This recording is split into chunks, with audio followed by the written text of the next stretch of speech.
अस्सलाम वालेकुम, आदाब, नमस्कार दोस्तों। उम्मीद करते हैं आप सभी लोग अच्छे होंगे और कोरोना से लड़ने की इस जद्दोजहद में, जंग में ईमानदारी से एक दूसरे का साथ देते होंगे, सरकार की बातों का पालन करते होंगे और जो डॉक्टर्स, जो WHO का गाइडलाइंस है उसको फॉलो करते होंगे।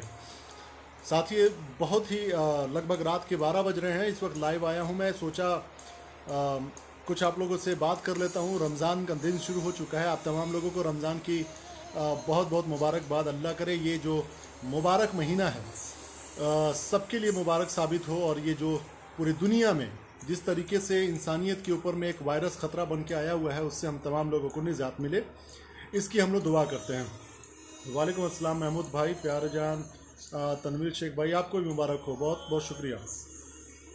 तो दोस्तों, अभी मैं जो टॉपिक पे बात करने आया हूँ वो ये है कि हमारे देश में नहीं, पूरी दुनिया में अभी जो है, जो ये वायरस का प्रकोप है, जो ये ख़तरा है, वो बिल्कुल भी अभी टला नहीं है। WHO के एक नए रिपोर्ट के मुताबिक, जो आज ही निकला है, आज ही शाये हुआ है, आज ही पब्लिश किया गया है, ये जो ख़तरा है ये अभी मतलब अपने आधा भी ख़त्म नहीं हुआ है। ये तो अभी कह सकते हैं कि अपनी मैच्योरिटी के लगभग 60-70% पहुँचा है। यानी कि ये अभी और भी ख़तरनाक हो सकता है अगर इसके लिए सही से इलाज ना खोजा जाए और अगर सही से तौर तरीका ना अपनाया जाए। ये WHO का कहना है, हमारा, आपका या किसी एक इंसान का नहीं कहना है। आप लोगों को पता है कि भारत सरकार ने हिंदुस्तान के कई जगहों पर बाज़ार को खोलने का और मार्केट को शुरू करने का इजाज़त दे दिया है। जैसे कि दिल्ली के कुछ जगहों पर, चांदनी चौक वगैरह पर, और कुछ जगहों पर भारत की सरकार ने और दिल्ली की सरकार ने, गृह मंत्रालय ने ये ऑर्डर दिया था कि आप कुछ जगहों पे बाज़ार खोलो, जो नॉन एसेंशियल चीज़ या एसेंशियल जो ज़रूरी चीज़ें हैं उसके लिए इस जगह दुकानें खुलनी चाहिए। बिहार में भी बहुत सारी जगहों पर ये बातें चल रही हैं कि कुछ दुकानें को खोलने का जो है परमिशन दिया जाए। तो मेरा ये कहने का है कि भारत सरकार जो कदम उठाती है, अगर वो दुकानें खोलने की बात करती है या मार्केट को ओपन करने की बात करती है या बंद करे रखने की चाहती है, तो जो भी भारत सरकार की बात होगी उसको तो मानना पड़ेगा, इसमें कोई दो राय नहीं है। लेकिन मैं ये फिर भी कहना चाहता हूँ तमाम लोगों से, जो आप हमारे जैसे लोग हैं, जो मार्केट निकलेंगे त्यौहार के मौके पर या किसी भी वजह से, रमज़ान का दिन आ रहा है, लोग परचेजिंग करने जाएंगे, जो ज़रूरी चीज़ है साथियों, जो ज़रूरी चीज़ है, बिल्कुल उसके बगैर आप ज़िंदा नहीं रह सकते हैं। अगर उसके अलावा किसी चीज़ के लिए अगर आप बाहर जाते हैं, भीड़ लगाते हैं, मार्केटिंग करते हैं, तो यकीन मानिए कि इस वक्त जिस तरीके से हिंदुस्तानी मीडिया, जो खासकर कुछ गोदी मीडिया जो है, स्पेशली गोदी मीडिया को मैं कह रहा हूँ, दलालों का जो फौज बैठा हुआ है, वो किसी भी तरीके से मुसलमानों को विलन बनाने के पूरे मतलब चक्कर में लगी हुई है। आपने अरुंधति राय का वो अभी एक इंटरव्यू आपने सुना होगा, जिसमें उन्होंने साफ कहा, जो मैं कई दिनों से लगातार कहता आ रहा हूँ, कि हिंदुस्तान के अंदर में कुछ दलाल मीडिया, पत्रकार और कुछ संगठन जो है वो मुसलमानों का कत्लेआम कराना चाहती है, जेनोसाइड कराना चाहती हैं। तो इस तरह की चीज़ों का मौका भी नहीं देना है किसी भी तरीके से, और ख़ुद को तैयार रखिए कि आप इस तरह की बीमारी से लड़ सकें, है ना। कैसे लड़ेंगे? घर में रहकर, अपने आप को सुरक्षित रखकर और अपने आप को मजबूत बनाकर। इम्यूनिटी को अपने मजबूत कीजिए, अपने आप को स्ट्रॉन्ग कीजिए, किसी भी तरह की बीमारी से आप लड़ सके। इस बात को ध्यान रखिएगा, इस बात का ख्याल रखिएगा। दिल्ली में जिस तरीके से आपने देखा कि दंगा फसाद करवाया गया, सारी चीज़ें कराई गई, है ना, दोनों तरफ के लोगों को नुकसान हुआ। इस तरीके की चीज़ें जो मीडिया है, आप उसकी भाषा को भी सुन के पता लगा सकते हैं कि किस तरीके से देश में आग लगाने की कोशिश कर रही है मीडिया। आपने देखा होगा जी न्यूज़ का एक पत्रकार है जो खुलेआम साफ कहता है कि इनको अब इस तरह के इलाज नहीं, किसी दूसरे तरह के इलाज की ज़रूरत है। वो किससे कह रहा है? क्या उसको सुनने वाले कोई मंत्रालय है? क्या उसको कोई प्रधानमंत्री सुन रहा है? क्या उसको पुलिस महकमा सुन रहा है? नहीं, वो गुंडों का जो फौज है, जो मतलब जो अंधभक्त हैं, जो गुंडे आवारे हैं, जो बदमाश हैं, उन लोगों को ये मैसेज दे रहा है कि इन लोगों के साथ कुछ ऐसा किया जाए। ये इनडायरेक्टली एक किलर और आतंकियों के संगठन को ये तैयार करने की कोशिश कर रही है। इस तरह की मीडिया, ये गोदी जो मीडिया है, वो इस तरह के लोगों को तैयार कर रही है कि आने वाले कल में कभी किसी को मारना हुआ तो तैयार रहो। तो खैर, वो तो हम लोग उससे कानूनी तौर पे और जिस तरीके से भी उससे निपटना होगा निपटेंगे। लेकिन फिलहाल जो मैं ये बात कहने चाहता हूँ आप लोगों से, कि चाहे भले बाजार खुल गया हो, चाहे भले मार्केट खुल गई हो, लेकिन फिर भी आप अपने आप को सुरक्षित रखिए और आपके ज़रिए किसी को भी किसी भी तरीके से नुकसान ना हो, परेशानी ना हो, इसका आप लोग खास ख्याल रखिएगा। ये आप लोगों से बहुत ही दिल से ये गुजारिश है। देखिए ये अभी खतरा टला नहीं है, ये WHO का रिपोर्ट है, मैं आप लोगों को दिखाता हूँ कि WHO ने क्या कहा है, उसके बाद से आप लोग इसको सुनिएगा।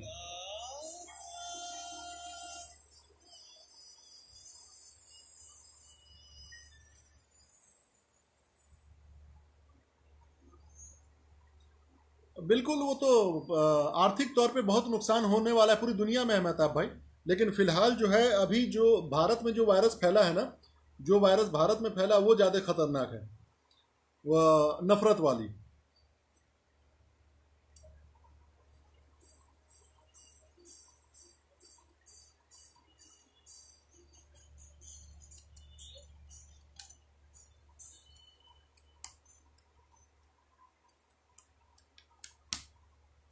है ना। नमस्कार, आदाब, सलाम। कौन है? हरिश्चंद भाई, कैसे हैं? अब्दुल है ना। ऐसे भी लोगों का इलाज होगा, पुलिस करेगी इलाज, ऐसा नहीं है, इलाज तो करेगी। देखिए भारत में अब तक 25,000 जो केसेस हैं वो पहुंच चुके हैं, है ना। ये बहुत ही मामला गंभीर है, इसको आप लोग बिल्कुल मजाक के तौर पे नहीं लेना है, बहुत ही सीरियस है मैटर।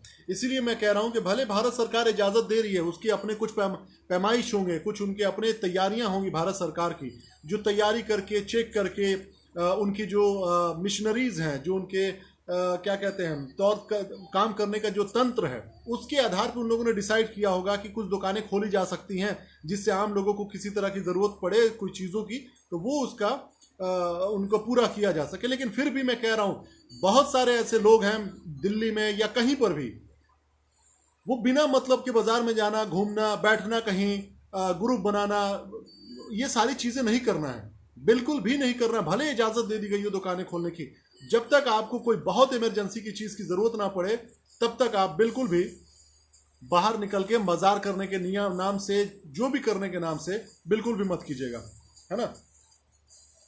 अच्छा खैर, अभी मेरे सामने से वो लिंक चला गया है, लेकिन जिसमें WHO ने साफ ये कहा है कि ये जो कोरोना वायरस है, बिल्कुल भी ये अभी अपने फाइनल स्टेज पर नहीं है, ये अभी मामला और भी गंभीर हो सकता है। तो बस मैं आप लोगों से यही गुजारिश करने आया हूँ कि रमज़ान का दिन है, जो भी लोग रोज़ा रहना है दिन भर घर में रहिए, रोज़ा रह के नमाज कुरान या तिलावत या जो भी करना है घर में रह के कीजिए। बाकी के समाज के भी लोगों को यही संदेश है कि जो भी ज़रूरत की चीज़ें हैं अपने घर में ला कर रख लीजिए और अपने घर में परिवार के साथ रहिए। गरीबों का पूरा ख्याल रखिए, दूरी बनाइए एक दूसरे से, सोशल डिस्टेंसिंग और फिजिकल डिस्टेंसिंग के साथ साथ जो भी मैं बता रहा हूँ कि ऐसी कोई चीज़ें नहीं करनी है जिससे किसी को भी नुकसान हो, खुद को भी, मैं खुद ही को कह रहा हूँ, आपको अपने को नुकसान ना हो, अपने घर वालों को नुकसान ना हो। और बाकी ये जो दलाल गोदी मीडिया है, इनके ऊपर में कानूनी लड़ाई कार्रवाई हो रही है और उसकी शुरुआत हो चुकी है, वो घबराने की ज़रूरत नहीं है। दोगले हैं ये, दोगले ये चाहते हैं कि हिंदुस्तान के अंदर में जेनोसाइड हो। ये अरुंधति राय को आपने सुनिएगा, मैं ये पिछले कई वीडियो में कहता आ रहा हूँ। देखो ये बड़ी मुझे खुशी है इस बात की कि जो एक आम इंसान सोच रहा है, वो एक इंटेलेक्चुअल क्लास के लोग भी सोच रहे हैं कि किस तरीके से ये जो मीडिया है जेनोसाइडल मीडिया बनती चली जा रही है, एक नरसंहार कराने वाली मीडिया ये बनती चली जा रही है। और कुछ जो जाहिल किस्म के लोग हैं, जो पढ़े लिखे भी लोग हैं, जो अच्छे समझ रखते हैं, वो लोग भी अपने आप को कन्विंस होने दे रहे हैं इन्हीं मीडिया दलाल कुत्तों की वजह से। वो भी लोग भी अपने आप को कन्विंस होने दे रहे हैं। जो बहुत सारे ऐसे लोग हैं जिनको मैं जानता हूं, वो सेकुलर हैं या बनने की कोशिश करते हैं, जो मतलब कहते हैं नहीं नहीं हम तो भाई ये प्रोपेगेंडा पे नहीं रहते, लेकिन वो भी कहीं ना कहीं इस बात से कन्विंस हो रहे हैं और वो भी कहीं ना कहीं उनकी बातों में, बातों में और उनकी तमाम हरकतों में दिखाई ये दे रहा है कि कहीं ना कहीं वो अपने आप को इस बात से मनाने को तैयार हो गए हैं कि ना कुछ ये मुसलमान ही कर रहे हैं। तो ऐसी सिचुएशन जो बनती जा रही है ना, ये बहुत ही खतरनाक है। ये बिल्कुल वैसा ही होता जा रहा है जैसे जर्मनी में हो रहा था यहूदियों के खिलाफ में। धीरे धीरे, एक दिन दो दिन की बात नहीं होती है, 1 महीना, 2 महीना, 3 महीना, 6 महीना, साल भर, और उसके बाद से एक वक्त ऐसा आता है कि जब वहां पे दंगा फसाद किया जाता है, मारपीट किया जाता है, जेनोसाइड करने की कोशिश की जाती है, तो ना वहां पे आपका महकमा साथ देगा, ना वहां पे पुलिस महकमा साथ देगा, ना समाज के वैसे लोग जो थोड़ी बहुत समझ रखते हैं, वो बिल्कुल खामोश होकर बैठ जाएंगे कि चलो साला जो हो रहा है ठीक हो रहा है, चलो जो जिसके साथ जैसा हो रहा है अच्छा हो रहा है। ये सिचुएशन बन जाएगी और बना दी जाएगी, जबकि सबको पता है कि 90% लोग इस देश के अंदर में अमन शांति मोहब्बत के साथ रहते हैं। और ये जो वायरस फैल रहा है पूरी दुनिया में फैला है, और भारत के लोग इंटरनेशनली फैले हुए हैं। हर जगह से लोग आते हैं, हर जगह लोग जाते हैं, तो जाहिर सी बात है जिसको ये पता ही नहीं है और उसके जरिए अगर वायरस आता है तो इसके लिए उसको उसके पूरी कम्युनिटी को, जबकि 30 जनवरी को जो पहला केस आया था वो पता है किस समाज के थे वो लोग, है ना। अभी गुजरात देखो हिंदुस्तान में दूसरा सबसे नंबर पर है, सबसे बड़ा कोरोना वायरस के मामले में। ये तभी से हो रहा है जब आया था ट्रंप के वक्त में जिस तरीके से भीड़ लगाई गई थी, कोई तैयारी नहीं की गई थी, तो वो आज उसका असर दिखाई दे रहा है। लेकिन किसी मीडिया में इस बात की खबर नहीं है और ना ही वो करेंगे, क्योंकि मीडिया को एक एजेंडा दिया गया कि किसी तरीके से इस पूरे मैटर को हिंदू मुसलमान करो ताकि सरकार से कोई सवाल ना करे। पीएम केयर फंड के बारे में आपने सुन ही लिया कि मोदी सरकार ने साफ बोला है कि इसकी कोई भी ऑडिटिंग नहीं होगी। ऑडिटिंग नहीं होगी इसका मतलब कि कौन पैसा कहां लगा, किधर गया, किस तरह का बेनामी बॉन्ड खरीदा गया, उन तमाम चीजों के बारे में कोई अता पता नहीं होगा। शायद इसीलिए मैं कह रहा था कि सलमान खान सही था, अपनी सोच में वो सही था, जो 25,000 मजदूरों का डायरेक्ट उसने बैंक अकाउंट का खाता नंबर मांगा ताकि वो उसको मदद कर सके, और इसी तरीके से तमाम लोगों को करने की आवश्यकता है। ऑलरेडी जो लोग हजारों करोड़ 500 करोड़ देने वाले जो लोग हैं वो भारत के उद्योगपति हैं, जो ऑलरेडी बड़ा मार झेल रहे हैं इस कोरोना वायरस की वजह से, जो लॉकडाउन की वजह से जो इकोनॉमी डाउन हुई है, जो हमारा बाजार डाउन हुआ है। वो बड़े बड़े उद्योगपति ऑलरेडी बेचारे वो माइनस में जाना, माइनस तो नहीं कहूंगा लेकिन वो नुकसान उठाना शुरू कर चुके हैं। इसके बावजूद भी वो पैसे से मदद कर रहे हैं भारत सरकार को, तो उनके पैसे का सही इस्तेमाल जनता को अगर ना होकर मीडिया को दलाली कराने में खर्चा किया जाए, अपने प्रचार प्रसार करने में खर्चा किया जाए, इलेक्शन लड़ने में खर्चा किया जाए, तो ये मेरे ख्याल से इससे बड़ी इस देश के साथ गद्दारी कुछ भी नहीं हो सकती है। पीएम केयर्स के जो फंड हैं, जो करोड़ों हजारों करोड़ रुपए आए हैं वहां पर, उसको प्रधानमंत्री मोदी जी ने साफ कह दिया है कि उसका कोई ऑडिटिंग नहीं होगा। जबकि इससे पहले जो भारत एनडीआरएफ जो फंड हुआ करता था, नेशनल रिलीफ फंड जो होता था, जो 1950 से चला आ रहा है, 1947 से चला आ रहा है, आजादी के वक्त से चला आ रहा है, उसका ऑडिट हर साल होता आया है। और उसका ऑडिट अभी भी ऑनलाइन मौजूद है कि जो प्रधानमंत्री जैसे मनमोहन सिंह हुए, उससे पहले कोई और हुआ, वो किस तरीके से उसका इस्तेमाल करते आए हैं, उसका सारा ब्यौरा उसमें है। लेकिन अब जो प्रधानमंत्री नरेंद्र मोदी के पास पैसा आया पीएम केयर फंड में, उसका कोई भी अब ब्यौरा आपको खाता में नहीं दिखाई दिया जाएगा। तो इस सब के बारे में मीडिया सवाल नहीं करेगी। भूखे लोग मर रहे हैं, यूपी में बलात्कार हो रहे हैं, अभी भी यूपी में बलात्कार हुआ, कई इस लॉकडाउन में भी बिहार में हुआ। अभी आपने देखा कि एक परिवार के, ब्राह्मण परिवार के पूरे एक परिवार को मार दिया गया यूपी में। लेकिन ये दोगला जो अर्नब गोस्वामी है, इस तरह के तमाम दोगले लोग कोई सवाल नहीं करेंगे कि योगी आदित्यनाथ से सवाल किया जाए कि ये क्यों इस तरह की घटनाएं हो रही हैं। तो ये एक बात याद रखिएगा, एक पूरे इस देश में कुछ गोदी मीडिया, दलाल मीडिया, जिसको मैं कहता हूं कॉन्ट्रैक्ट किलर, मैं कहता हूं कॉन्ट्रैक्ट किलर, ये बन गए हैं सुपारी लेकर हत्या कराने वाले कॉन्ट्रैक्ट किलर। ये जो गोदी कॉन्ट्रैक्ट किलर मीडिया जो है, ये एक एजेंडा चला रही है, एक जेनोसाइडल माहौल बना रही है कि अपने जिस ये संगठन से आते हैं ये दलाल, ये जितने भी आप देखिएगा बड़े बड़े मीडिया हाउसेस में बैठे हुए बड़े पोस्ट पर जो लोग हैं, वो एक संगठन से, खास संगठन से आते हैं, आपको भी पता है। वो संगठन के शुरू से नियत है कि इस समाज में किसी भी तरीके से तफरका फैलाओ, हिंदू मुसलमान करो, और अपनी जो एक वर्चस्व वाली जो बात है उसको पूरा करना है। जो कभी उनका सपना पूरा होगा ही नहीं इस देश में, वो कभी भी नहीं हो सकता, चाहे वो 100 साल लगाते या 200 साल लगाएं वो। लेकिन ये तब हो जाएगा जब लोग जाहिल हो जाएंगे, जब लोग अनपढ़ हो जाएंगे, अंधे हो जाएंगे, अंधभक्त हो जाएंगे, तब वो माहौल आ जाएगा। तो इस माहौल में तमाम लोगों को, जो पढ़े लिखे लोग हैं, जो समझदार लोग हैं, जो अच्छे लोग हैं, वो सिचुएशन देख के अपने अच्छाई को मत बदलें, वो सिचुएशन देख के अपने सेक्युलरिज्म को ना बदलें, वो सेक्युलरिज्म और अपने अंदर की विचारधारा को माहौल देख के ना बदलें, अपने उसूल पे अडिग रहें, अपने उसूल पे बदले नहीं। वरना दोगले किस्म के कुछ लोग हैं जो आपको दिखाएंगे तो बहुत अच्छे हैं, लेकिन बाद में वही आपकी राहों में जो है ना गड्ढे खोद रहे होंगे। तो ऐसे लोग भी बहुत ही खतरनाक होते हैं। तो आपको इस माहौल में क्या करना है, अपने आप को सुरक्षित रखिए, अपने समाज को सुरक्षित रखिए, और हो सके तो अपने आप को मजबूत बनाइए, इम्यून सिस्टम को स्ट्रांग कीजिए। समझ रहे हैं ना, इस इम्यून सिस्टम को स्ट्रांग कीजिए ताकि हर तरह की बीमारी से लड़ने की तैयारी आप कर सकें, क्योंकि समाज में बहुत तरह की बीमारियां हैं, और वो बीमारी में से एक बीमारी ये कोरोना है, और बहुत सारी बीमारियां हैं। उस तमाम बीमारियों से लड़ने के लिए खुद को तैयार रखिए, स्ट्रांग रखिए, मजबूत रखिए, और तैयारी करते रहिए उस चीज़ की। समाज के लिए हमेशा बेहतर सोचिए, देश के लिए बेहतर सोचिए, और कोरोना की इस लड़ाई में बहुत ही मैं आपसे गुजारिश कर रहा हूँ, प्रार्थना कर रहा हूँ कि जो सरकार के आदेश हैं उसको पालन कीजिए। मास्क लगा के मार्केट जाइए, बहुत ही ज़रूरी सामान लेना हो तभी जाइए, अदरवाइज बिल्कुल मत जाइए। और जो लौंडे छोकरे साले दिखाई देते हैं टोपी पहनकर और जाके मार्केट में बैठे हुए हैं, लौंडियाबाजी कर रहे हैं या फिर बदमाशी कर रहे हैं, आप उसको पीटिए। आप तमाम अच्छे लोग उसको पीट के उसके घर भेजिए।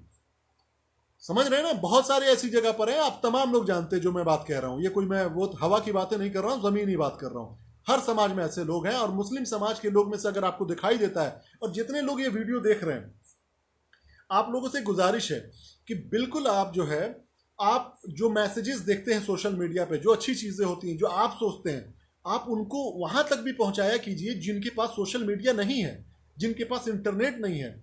नहीं तो समाज फिर पता है बहुत अजीब तरीके से ऊपर नीचे हो जाएगा। आपको समझ में बातें आएंगी, आपने कुछ देखा समाज में उल्टा सीधा, और आके आप उस सोशल मीडिया पे बात करेंगे, लेकिन जमीन पे उसका कोई असर नहीं होगा। तो सारी चीजों को समझने की कोशिश कीजिएगा। सेक्युलर लोगों को भी मीडिया गवर्नमेंट दबा रही है। हरीश चंद भाई कह रहे हैं पीएम केयर्स फंड में डोनेट करके बहुत बड़ी गलती हो गई है। बिल्कुल शैलेश भाई, मैं बता रहा था शुरू से आपको कि अचानक से एक पीएम फंड को क्रिएट करना, फिर उसके बाद से उसमें पैसा मंगाना, जबकि हमारे देश में भारत का एक सुनियोजित तरीके से चलने वाला फंड है ऑलरेडी, इसके बावजूद भी क्यों? तो आप समझ रहे हैं इसके पीछे की कहानी। लेकिन ये भी बोलकर आप गलत हो जाइएगा, ये भी बोल के आप देशद्रोही हो जाइएगा। हम तमाम लोग तो देशद्रोही हैं ही इनके नज़र में, दलालों के नज़र में। तो समझ रहे हैं ना? आपको मैं तमाम लोगों से कह रहा हूं कि दिल्ली में जिस जगह पे इजाज़त दी गई है, बिल्कुल आप सामान लाइए, लेकिन जो एसेंशियल चीज़ है, जो ज़रूरी चीज़ है, वही चीज़ को आप लाइए। और मार्केट में बिल्कुल वक्त मत लगाइए, एक दूरी से दूरी बना के रखिए। मतलब अगर आप मार्केट में जा रहे हैं दुकानदार के पास, तो उसके पास थोड़ी दूरी बना के रखिए। और हो सके तो हमेशा एक सैनिटाइजर अपने साथ रखिए, सैनिटाइजर यूज कराइए, लोगों को भी कराइए, अच्छी चीजें कराइए। अच्छे काम करने में बिल्कुल नहीं शर्माना चाहिए। घटिया लोग जब घटिया हरकत करने में और वीडियो बनाने में नहीं शर्मा रहे हैं, मारते पीटते में नहीं शर्मा रहे हैं, तो आप अच्छे काम करने में क्यों शर्माएंगे? है ना? मेरे बालों को क्या हुआ भाई, उम्रा कर रहा था ना, उम्रा करने के बाद मैंने सर मुड़वाया था, इस वजह से अभी बाल छोटे छोटे हैं जो उग रहे हैं। है ना? तो चलिए, बहुत बहुत शुक्रिया। आप लोग अपना ख्याल रखिए, और रमज़ान के इस पाक महीने में एक दूसरे का ख्याल रखिए, और हो सके तो दुआ कीजिए कि इस बीमारी से निजात मिले। और कुछ भी ऐसी गलत हरकतें ना कीजिएगा, घर में रहिए, रोज़ा कीजिए, इबादत कीजिए। बहुत अच्छा माहौल मिला है, बहुत ही बेहतरीन माहौल मिला है। और हर एक परिवार जो संपन्न परिवार है, कम से कम 5 से 10 परिवारों का ख्याल रखिए जो गरीब हैं। ये अगर कर लेंगे तो सही मायने में ये सदका होगा, सही मायने में ये जकात होगा, सही मायने में ये इबादत होगी। और प्रशासन से हमेशा तरीके से पेश आइए, सब प्रशासन को बताए गए तौर तरीकों का ख्याल रखिए। ठीक है? अपना ख्याल रखिए, बहुत बहुत शुक्रिया, अपना ध्यान रखिए, बहुत बहुत धन्यवाद। बिल्कुल नफरत वाले, बिल्कुल महमूद भाई, ये सारी चीज़ें अली बिदासर अमानतुल्लाह खान का दिल्ली वक्फ बोर्ड के इमाम के मुअज्जिन जिनमें 5 महीने का तनख्वाह नहीं दिया आपने। अरे यार क्या मैं बताऊं, देखो मैं मुसलमान नेता, मुसलमान रहबर के नाम पे तो कहीं जाता ही नहीं हूं मैं। जितने बड़े दलाल और वक्फ में और ये सारी चीज़ों में मुसलमान बैठे हैं, वो कोई नहीं है, कोई दूसरा नहीं है, कोई दूसरे समाज के लोग नहीं है। मुसलमानों का नुकसान जितने मुसलमान नेताओं ने किया उतना कोई नहीं किया। एक बात याद रखिए, ये आपको बात भले भले मेरी बुरी लगेगी, लेकिन ये सच्चाई है। हिंदुस्तान में मुसलमानों के वक्फ बोर्ड की ज़मीन, प्रॉपर्टी, पैसा इतना आता है, लेकिन ये दलाल जो बैठे हुए हैं वो मुसलमान ही होते हैं, और वो लोग आपको समाज को नुकसान पहुंचा रहे हैं, हमारे समाज को नुकसान पहुंचा रहे हैं। इसके बारे में कोई दूसरा नहीं बोलेगा, ना ये मीडिया बोलेगी, ना ये सरकार बोलेगी, क्योंकि ये तमाम लोग मिल के खाने वाले लोग हैं। पैसा का मामला जहां पर आता है ना, तो आप तमाम अच्छे हो जाते हैं। लेकिन जो अपने अंदर की चोरी करने के जो तौर तरीके हैं, अगर उसको नहीं सुधारा जाएगा तो ये समाज का भला कभी नहीं होने वाला है। ठीक है? राजा सिकन भाई, क्या हाल चाल है मेरे भाई? और भी नए नहीं मिल रहा है हेयर सेटिंग के लिए, और नहीं मिल रहा। बिल्कुल बिल्कुल, खुद ही से बनाना पड़ रहा है मेरे भाई, क्या किया जाए। लेकिन चलिए ठीक है, एटलीस्ट उग गया, वही बहुत बड़ी बात है ना। चलिए अपना बिल्कुल ये आप इस पर आप कीजिएगा। ये महमूद अली भाई हैं, एक और हमारे हैदराबाद के साथी हैं, नाम मैं भूल रहा हूँ, महमूद भाई, उनको जरा टैग कर दीजिएगा। उनको फॉलो करो आप लोग, उनको देखिए, उनके काम करने के तरीकों को देखिए कि किस तरीके से वो वक्फ बोर्ड की ज़मीन के लिए लड़ते हैं, किस तरीके से वो जो है तमाम कानूनी कार्रवाई करते हैं वक्फ बोर्ड के लिए। जमीन को दलालों के द्वारा बेच दिया जाता है, मस्जिद की जमीन को दलालों के द्वारा बेच दिया जाता है, दुकानें जो बनवाई जाती हैं उसका भाड़ा 200 रुपया 500 रुपया कागज पे रखा जाता है और पीछे से पगड़ी लाख लाख रुपए लिया जाता है और ये तमाम चोर बैठ के मिलके खाते हैं, है ना। तो ये सारी चीजें कम से कम रमजान में तो सवाल आप लोग कर सकते हैं उसमें कि अरे तुम दलालों पैसा जो सफाचट कर रहे हो उस कहाँ जा रहा है पैसा, कम से कम उससे तो मदद कर दो गरीबों की, है ना। चलिए अपना ख्याल रखिए, बहुत बहुत धन्यवाद, शुक्रिया अपना, और ज़्यादा वक्त मैं नहीं लूँगा, अपना ख्याल रखिए और हो सके तो बिल्कुल भी बाजार में मत निकलिएगा। इसके बावजूद कि दिल्ली सरकार ने और केंद्र सरकार ने कुछ जगहों पर दिल्ली में दुकानें खोलने की इजाज़त दे दी है और कुछ जगह बिहार वगैरह यूपी वगैरह में भी इजाज़त है, लेकिन आप लोग बिल्कुल भी इसको मौका मत सोचिए, क्योंकि देखिए WHO का ये रिपोर्ट है कि ये बिल्कुल खतरे की घंटी अभी ख़त्म नहीं हुई है, ये अभी चरम सीमा पे पहुंचा भी नहीं है कि वहां से वायरस खत्म होगा। भारत के अंदर में बहुत ही पोटेंशियल है। WHO भी ये कह रहा है कि भारत सरकार जो है अपने देश के अंदर में वायरस को खत्म करने के लिए जो दवाइयां हैं उसके लिए लगातार कोशिश करे, कम से कम साल भर लगेगा। तो इस साल भर में अगर आप अपना ख्याल रखना चाहते हैं, अपने अपनों का ख्याल रखना चाहते हैं, तो इसका जो तौर तरीका है, जो नियम कानून है, जो अपने आप को सफाई रखने का है, हाथ साफ रखिए, मास्क लगाइए और घर से बाहर तो निकलिए ही मत, घर से बाहर निकलिए ही मत, ठीक है, उसका ख्याल रखिए आप लोग।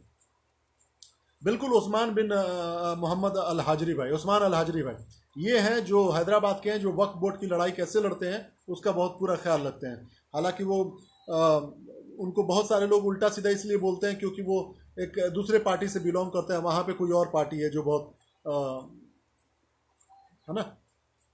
चलिए अपना ख्याल रखिए, बहुत बहुत शुक्रिया दोस्तों, और इस रमज़ान के पाक मुबारक महीने में आप तमाम लोग एक दूसरे का ख्याल रखिए, दुआ कीजिए, इबादत घर में रह के कीजिए और किसी के लिए किसी भी तरीके से नुकसानदेह साबित मत होइएगा। बहुत बहुत शुक्रिया। जय हिंद, इंकलाब जिंदाबाद, भारत माता की जय।